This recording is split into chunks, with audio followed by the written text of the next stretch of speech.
Dans cette vidéo, nous allons parler de la biodiversité. La biodiversité pourrait définir la diversité de tous les êtres vivants présents sur Terre. Néanmoins, cette définition est trop simpliste par rapport à la définition scientifique que l'on peut donner de la biodiversité. En réalité, la biodiversité se définit par 4 composantes bien différentes. Premièrement, la biodiversité peut se définir par la biodiversité, la diversité des écosystèmes présents sur Terre.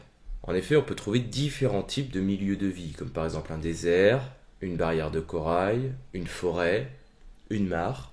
Tous ces milieux sont bien des milieux différents dans lesquels peuvent évoluer différents types d'êtres vivants. Chacun de ces milieux est donc la base d'un écosystème. La biodiversité peut également se définir par la diversité des espèces qui vont habiter chaque écosystème. Par exemple, dans une forêt, on va trouver différents types d'êtres vivants. Des cerfs, des sangliers, mais également des carnivores comme des renards, ou encore des lapins. Toutes ces espèces évoluent dans un même cadre, la forêt. Troisième type de diversité, la diversité de relations entre les espèces. En effet, ces différentes espèces, que sont le renard, le cerf, le sanglier et le lapin, vont avoir des relations étroites entre eux. Ces relations peuvent être positives ou négatives.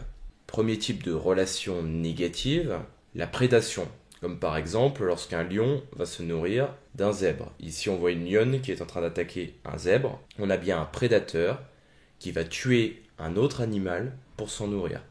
C'est une relation de prédation. Deuxième type de relation négative, le parasitisme. Dans ce cas, on voit un moustique en train de pomper le sang d'un être humain. Ici, on a bien une relation de parasitisme, c'est-à-dire qu'on va avoir un animal qui va nuire à un autre animal pour son propre bien-être. Il existe également des relations positives. Exemple de relation positive, la symbiose. Ici, nous avons l'exemple du lichen.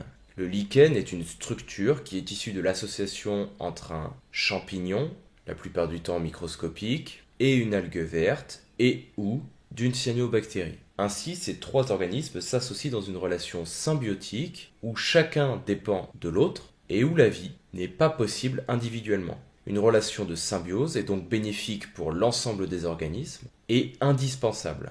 Autre type de relation, la coopération. Exemple de coopération, celle qui unit les abeilles ou tous les insectes pollinisateurs aux plantes à fleurs. En effet, pour se reproduire, certaines plantes ont besoin que des abeilles ou des insectes pollinisateurs disséminent les grains de pollen produits par les étamines de la fleur sur le pistil d'une autre fleur.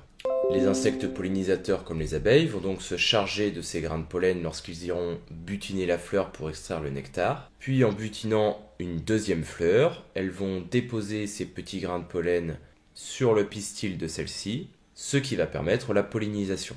Dans ce cas, nous avons une relation de coopération. L'abeille va aider la plante à se reproduire et en échange, elle va pouvoir extraire le nectar qu'elle utilisera pour fabriquer du miel. Troisième type de diversité, la diversité génétique. Les êtres vivants d'une même espèce possèdent la même molécule d'ADN avec le même nombre de gènes. Néanmoins, il existe des variations de ces gènes que l'on appelle des allèles.